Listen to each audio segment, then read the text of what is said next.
Hello everyone, welcome to Lukmaan IAS. Today we are going to have the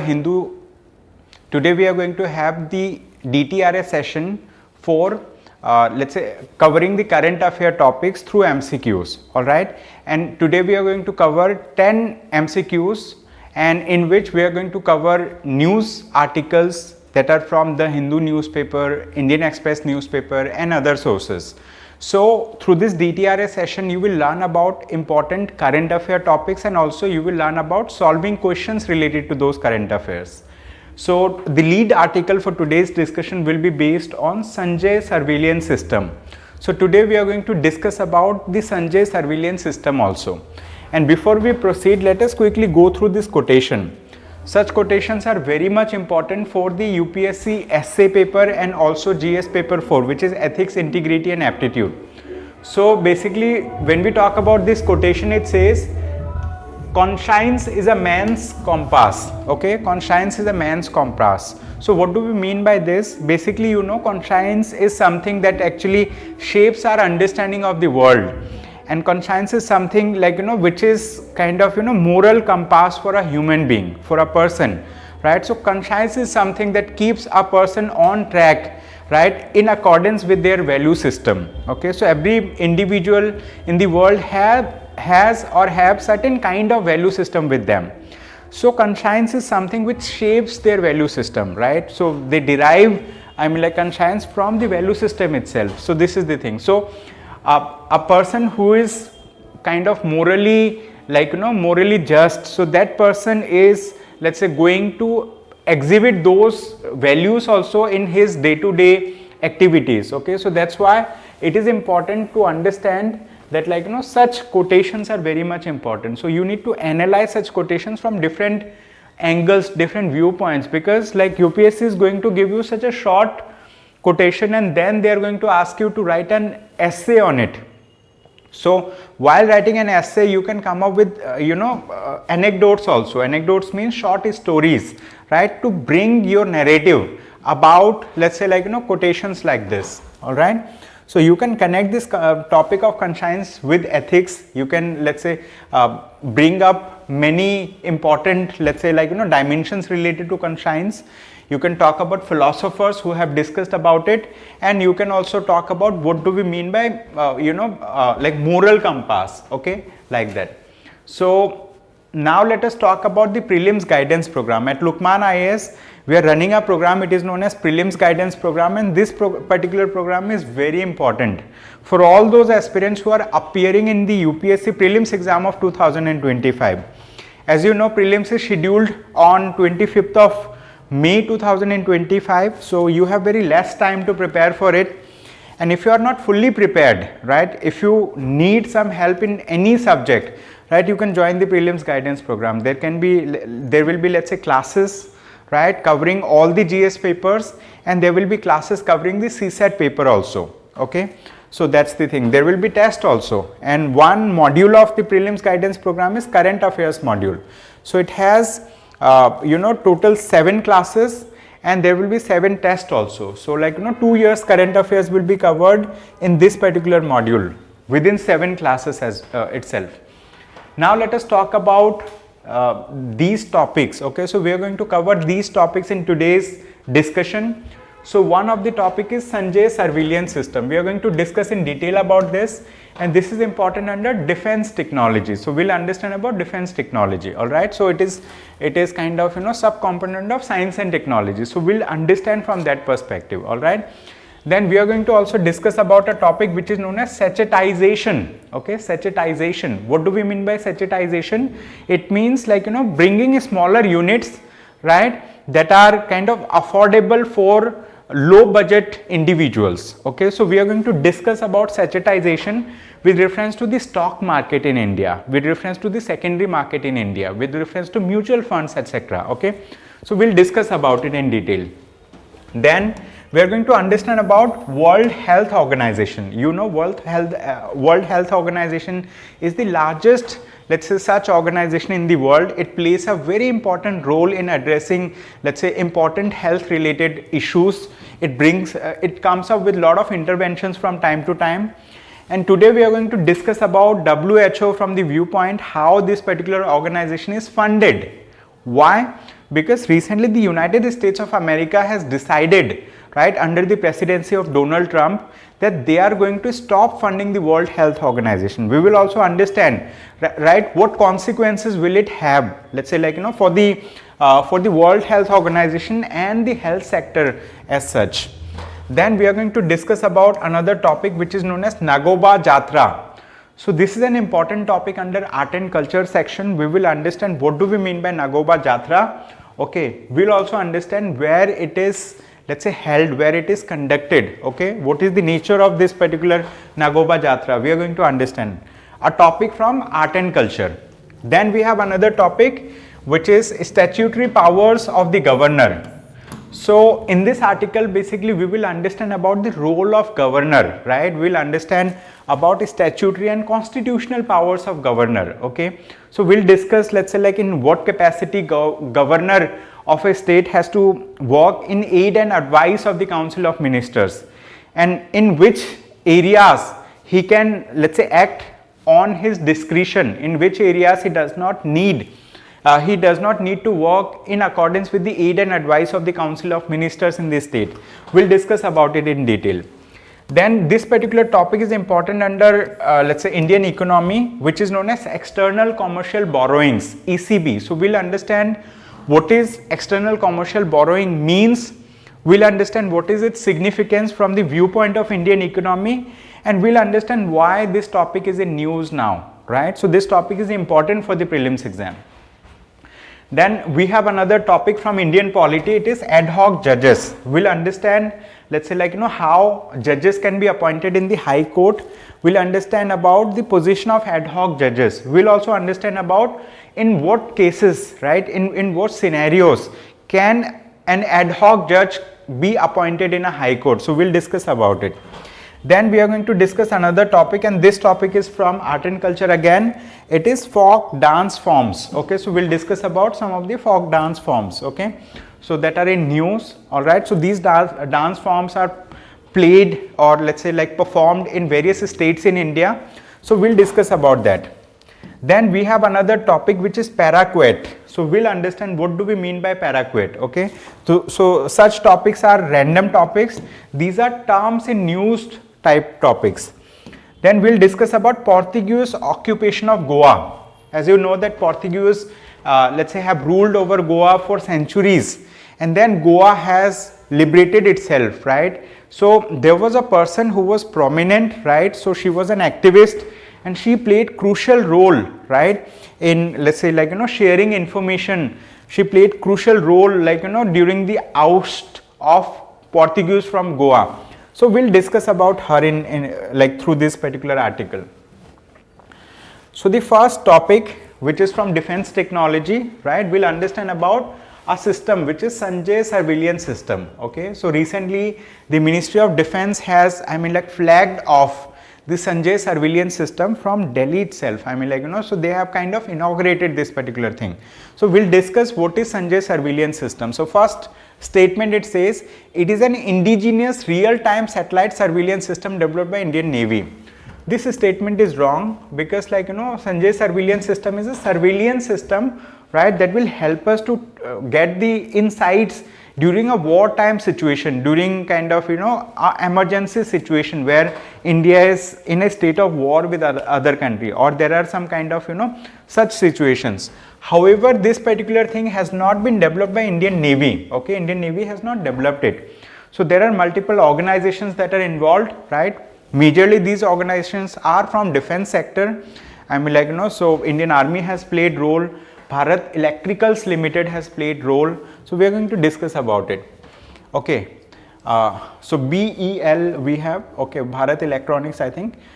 Second statement, it is primarily used by the border security force to monitor India's international borders. Okay, so this statement is right. Correct answer is option B, which is 2 only.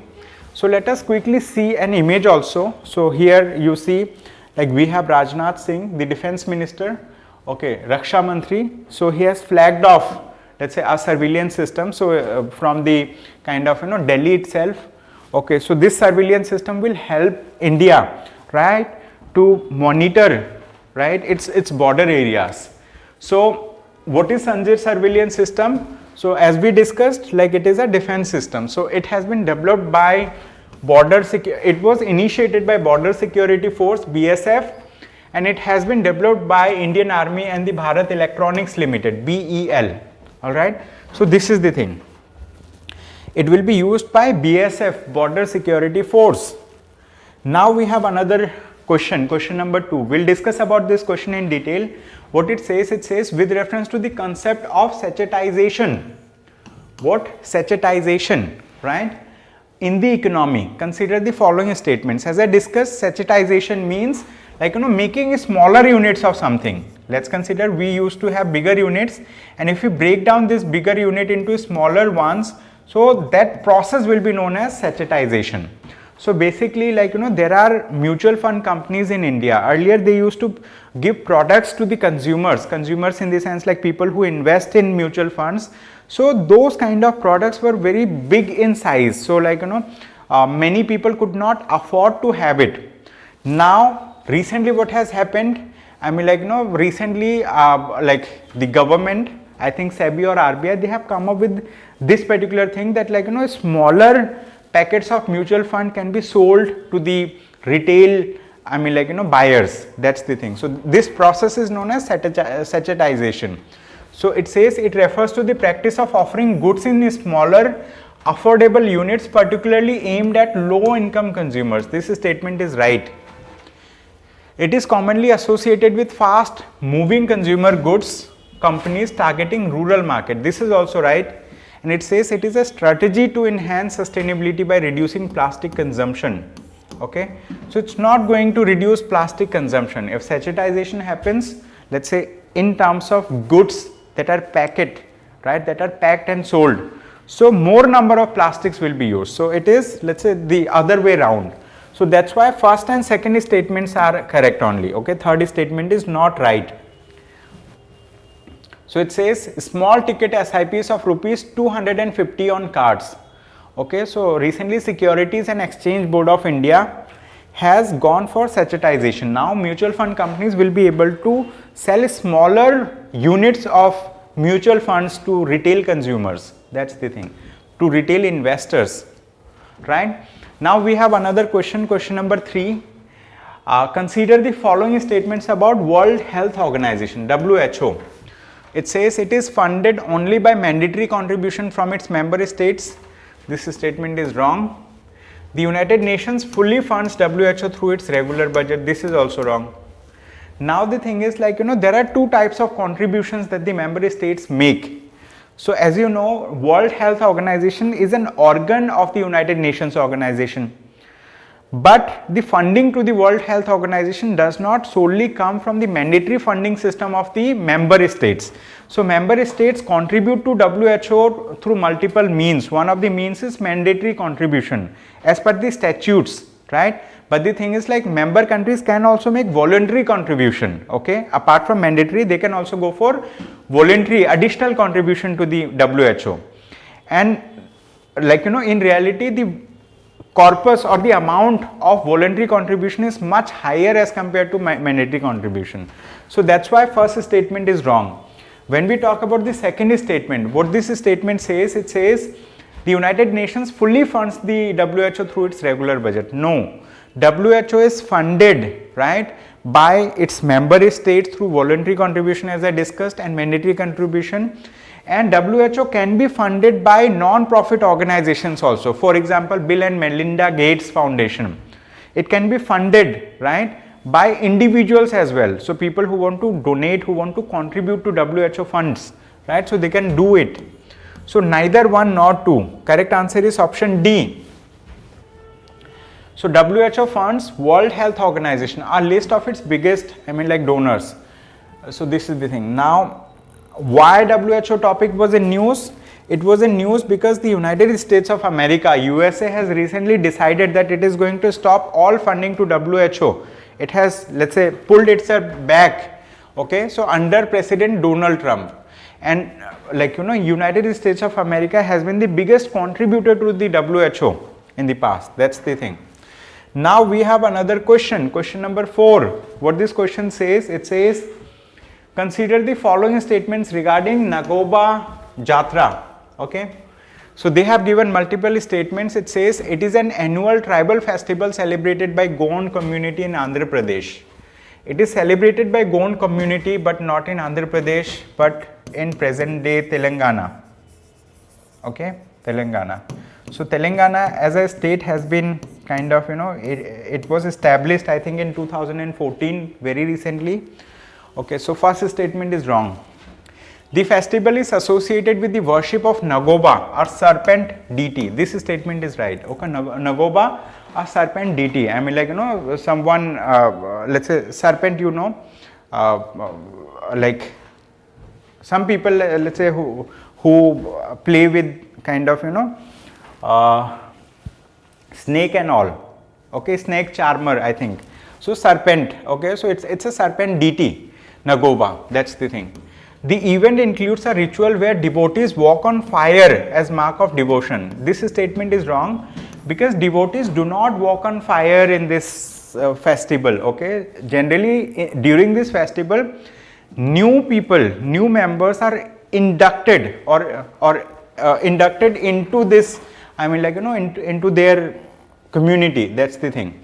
So only one is correct, which is option, statement number 2 is correct. Okay, statement 1 and 3 are incorrect. So correct option is option A. Now let us move to another question. This is question number 5. We will read this question and we will try to answer this question. What it says, consider the following statements regarding statutory powers of the governor in the context of being the chancellor of state universities. Okay, governors are the chancellor of state universities, as you know.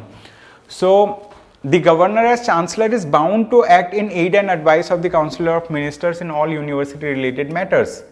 Okay, this statement is wrong. Why? Because governor is bound to act in aid and advice of the councillor of minister in relation to his work, right, related to legislative matters. Legislative matters means like when a law is,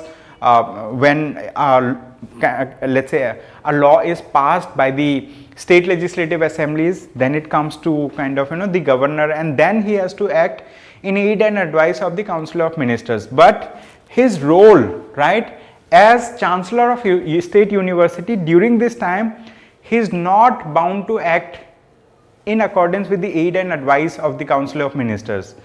This provision has been made so that like he can act independently when it comes to university related matters. The original intent of making governors chancellor was to insulate university from the political influence. This statement is right.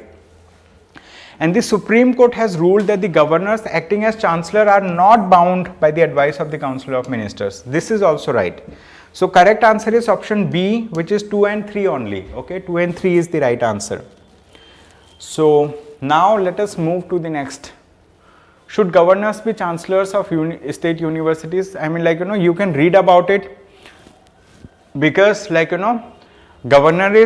governor should act in aid and advice of the council of minister in accordance with article 163 of the Constitution of India. He does it when he is performing his constitutional duty, being a governor, okay, not being a chancellor of the state university. That's the thing. Now we have another question, question number 6. We'll read this question. This question is related to external commercial borrowings. So this is a term related to Indian economy. So we'll understand about it. 3 statements are given, right? The first statement is basically, I mean, like, definition of external commercial borrowing. This statement is right. So it refers to the loans or fundings raised by Indian entities from foreign sources, including commercial banks, export credit agencies and international markets. Means, let's say this is India.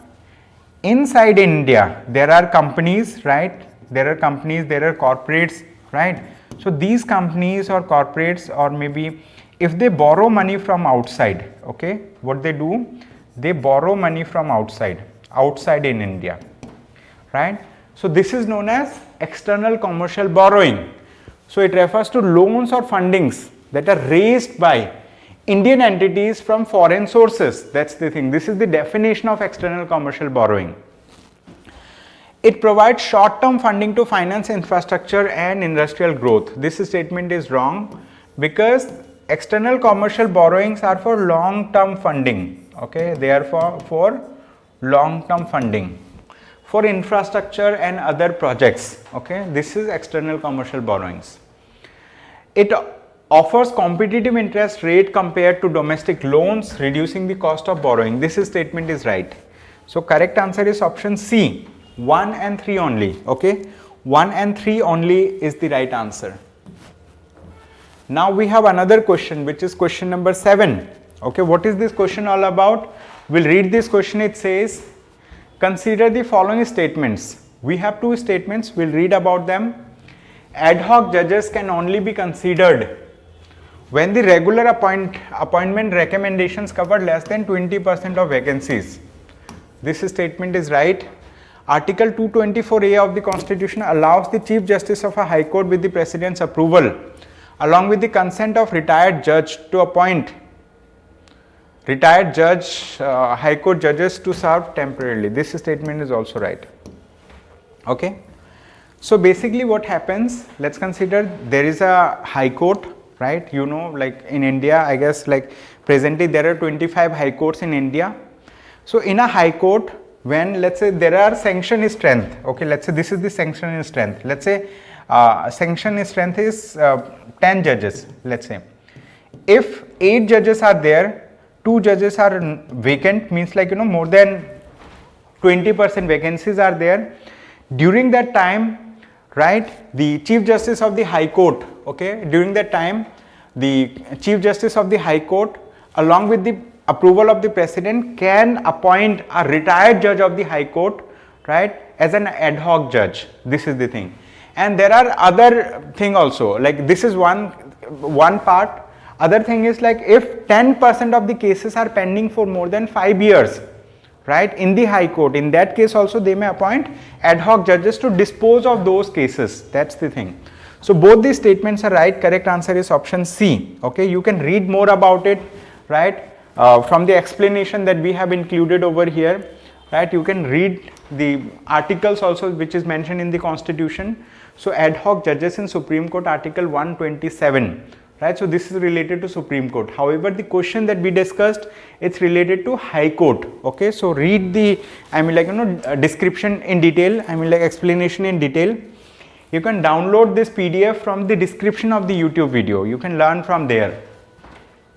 Then we have another question. This question is from art and culture section. So on one side we have been given the folk dance forms, on the other side we have associated states. All right. So when we talk about legim, so legim is something which is performed in Maharashtra. When we talk about Satriya, it is performed in Assam. Even Jhumur is performed in Assam. So in Jharkhand, none of these are performed. So how many of the above pairs are correctly matched? None. Okay, none of them are correctly matched. Are you understanding? So this is the thing. Now I will showcase the description also, so that let's say like, you know, you can understand why this Jhumur is in news. I mean like, you know, so basically like, you know, there was a movie, its trailer is released, and this trailer is related to Maratha, okay, kingdom and all. So people have kind of, you know, people have come up with their, you know, own, what we say, their own points against it. Okay, so people have kind of raised concerns related to Chhatrapati Sambhaji Maharaj, right, who was, I think, the son of Chhatrapati Shivaji Maharaj, who was the founder of the Maratha dynasty. Okay, so that's the thing. So here when we talk about legim, so legim is performed in Maharashtra. It gets its name after a musical instrument. Okay, so it is known as legim. And then when we talk about Jhumur, Jhumur is performed in the state of Assam. So this is a kind of folk dance. Then Satriya dance, okay, Satriya, it's performed in the state of Assam. Okay, that's the thing. So it was like this is also a classical dance, okay, as you know, that's the thing. So with this, now let us quickly move to the next topic. paraquat seen in the news recently is. So what is paraquat? Okay, basically, like, you know, this is a term which has been in news. It's a chemical herbicide. Herbicide means, I mean, like, you know, it's for killing the herbs. What kind of herbs? The, I mean, like, you know, invasive herbs. This is generally used, right? However, it is banned in India, it is banned in USA, it's banned in many other countries, but in India and USA it is widely used also, even after ban. And why it is in news, the paraquat? It is in news because, like, you know, there was a lady who has killed her boyfriend, right, in 2022 using this chemical paraquat, and this lady, this girl has been awarded death sentence by the court. Okay, so that's why it is in news. All right, so you can see what is paraquat poisoning by which Grishma killed her boyfriend Sharon Raj. Grishma Sharon Raj, she killed her boyfriend using paraquat. That's the thing. Now we have another question, question number 10. All right, so we are going to discuss this question. Who among the following women freedom fighters started an underground radio station against the Portuguese occupation of Goa? Name of that women freedom fighter is Libya Lobo Sardesai. Okay, Libya Lobo Sardesai. So she was the one who has started an underground radio station, and she was the one who has actually, like, you know, announced freedom of Goa from Portuguese occupation. All right, she is the lady. She has recently been awarded the Padma Award. Okay, she has received the Padma Award, and that's why she is in news, and she is 100-year-old now. All right, so that's the thing. So that's all from today's DTRS discussion. Thank you so much everyone for attending today's discussion. I hope you have a good day ahead. If you like this discussion, kindly like it on YouTube also. If you have some questions, you can write it on the comment section. We are there. We are going to respond to your questions as well. Thank you so much once again.